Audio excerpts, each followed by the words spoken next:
Pilgrim Lanes in Haverhill. It's the 15th annual Candlepin Bowling Championship. And competing for the $10,000 grand prize are Jim Putney of Holliston, who qualified with a 4:45. Gary Carrington of Plastow, New Hampshire, who qualified with a 4:35. Steve Renaud of Southbridge, who qualified with a 4:33. Don Santiago of Falmouth, who qualified with a 4:25. And Paul Berger of Hopedale, who qualified with a 4:21.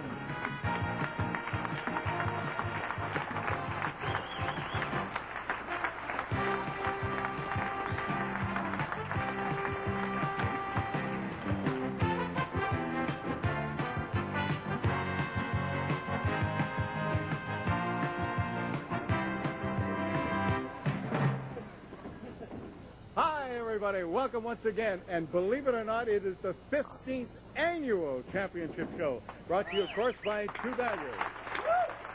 We have one live show, as you know, and this is it, with $20,000 in prize money. The first one was back in 1976, Max Valentin defeating Al Gallant.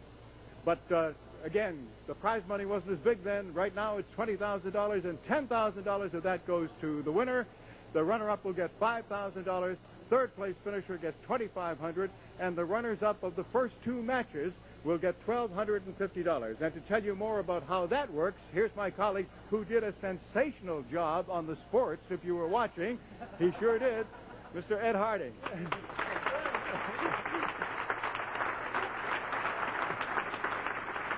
Thank you. Well, thank you. It's kind of you, but I have to tell you, as we were sitting here preparing for the show, the thing that I was getting nervous about was, Roger brings a 1-0 lead in the ninth inning, and can he bring it home? But the thing I'm entertained by tonight, obviously, is what's going to happen this evening. Did you ever believe that this show would get to this level? No, I really and truly didn't, because, it's 32 years ago. I was on that program, yes. Really? 32 years yeah. ago? Jim Britt was the original host, but they needed another guy to do what you're doing. You're just another guy, huh? Yeah, right. There's hope for me, right? Is that what you're saying? Right. Just to elaborate on what Don told you, let me give you the bracket of what's going to happen tonight so you know who will be bowling against whom and what the results should be. If you get lucky enough, we'll show you the ladder. This is the way it looks. Paul Berger and Gary Carrington are the fellas that will end up doing the first round of bowling. Don Santiago, don't call me Jose Santiago, and Steve Renaud will do the second round of bowling, and the survivors, of course, will go against Jimmy Putney, and we'll see what happens. 90 minutes of fun, huh? And how? And where is Dick O'Connell, who won this tournament year before last and the year before that, and was our commentator last year, and he's going to be here, too. Glad to be back, Johnny. Glad to be back. A lot of folks here who know you, and they don't recognize you in the suit. Okay, we're going to get underway right after this.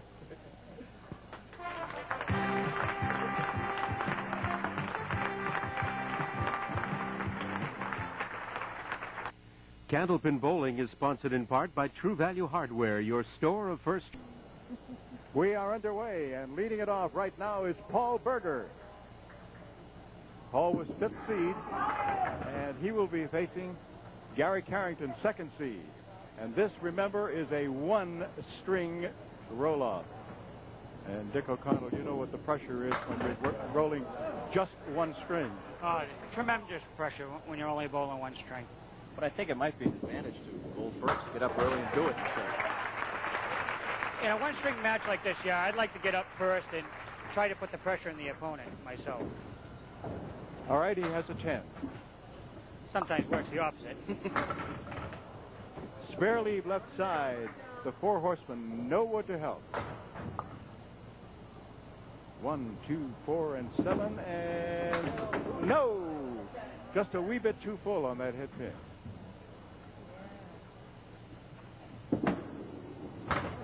So a pair of 10s for Paul.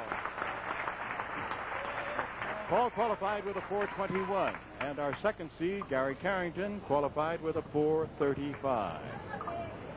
Gary Carrington was runner-up 2 years ago to the man sitting next to me, Dick O'Connell, in the final. That was a tough match.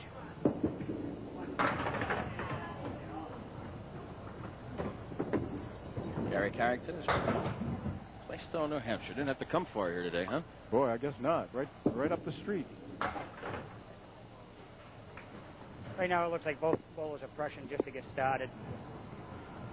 Well, they're bowling in front of you, Dick, and that's pressure in and of itself. I don't believe that. Okay, 1 pin difference, 10-9. With Paul Berger in the lead after 1 box. And in a 1-string roll-off, it's box by box. Gary has a tough shot here, but it's makeable. If he hits that wood in the left-hand end, he should carry the 5 and the 6. If he didn't have the wood, it's almost impossible because they're side by side. But he's got it. He's got it the way you said it. So the first mark goes up on the board that belongs to Gary Carrington. Now Paul Berger up to roll for his 3rd. There you see it, just the way you called it, Dick. Paul Berger, 2 full on the head pin. Paul's got to split those 2 and send it over.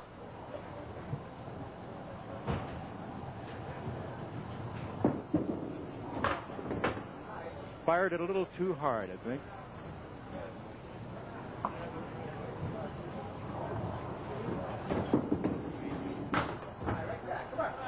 A 7 box.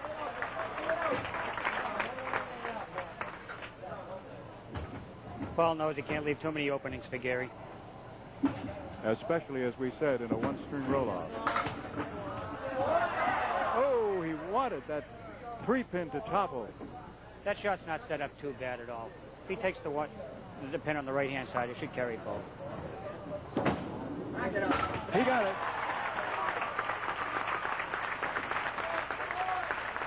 And Gary Carrington comes up. Remember, he's working on a spare. It was a big box, I think, for Paul. He needed it after leaving the 7 on the other half. That was He definitely had to get a mark then. Here's the fill.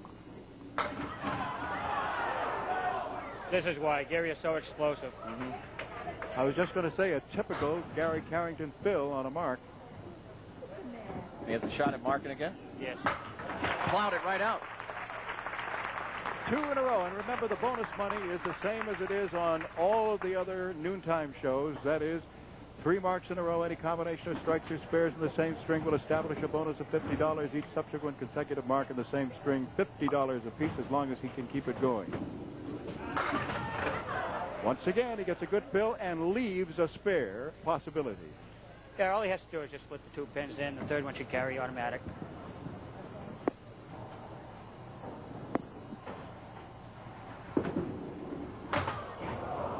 Just missed that shot. Sure did just miss it. Just inside the 2-pin. Punching out the 4. And makes it 10. All right, we're going to take a check on the scoreboard, as we always do after 4 boxes in our strings, with the single exception of the last string. And right now, with a bonus ball still to be thrown by Paul Berger, it is Carrington 54 and Berger 37. Berger about to roll a bonus ball. Spare in the 4th. Looking for a big fill. Well, there's that tough diamond. That's a very tough leave there. How would you play that, Diggs? Yeah, you got to split the 2 on either side. Just hope you get the back one like that. Like that. Just like that.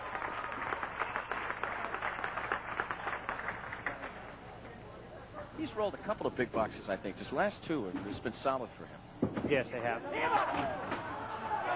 Paul's always been a very solid bowler anyways. He would like to have some wood to help here, but he has 2, 4, 7 and has to kick something over there to get the 10-pin. See if he can do it.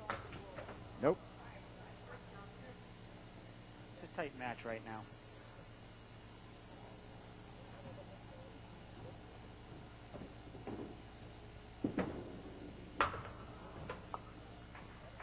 The corner pins are still standing, so it's an 8-box. Now Gary Carrington coming back up again. Yeah, if Gary gets a mark here, he can put an awful lot of pressure on Paul going into the final 4. As you can see, the lead right now after 4 boxes is 11 for Carrington. Pin hit.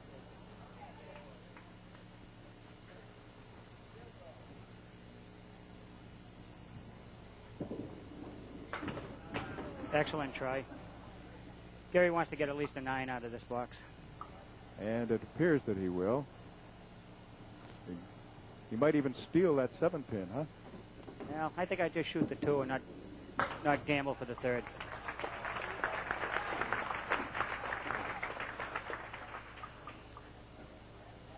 Now the lead down after 5 boxes to 4.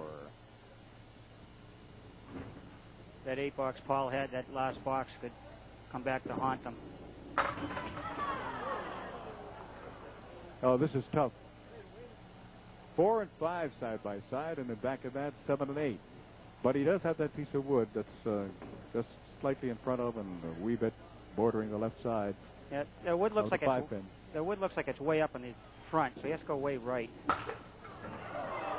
He brought it right. Yes, he did. 10 here gains him another 2 pins on Paul, which should give him a 6-pin lead. 9.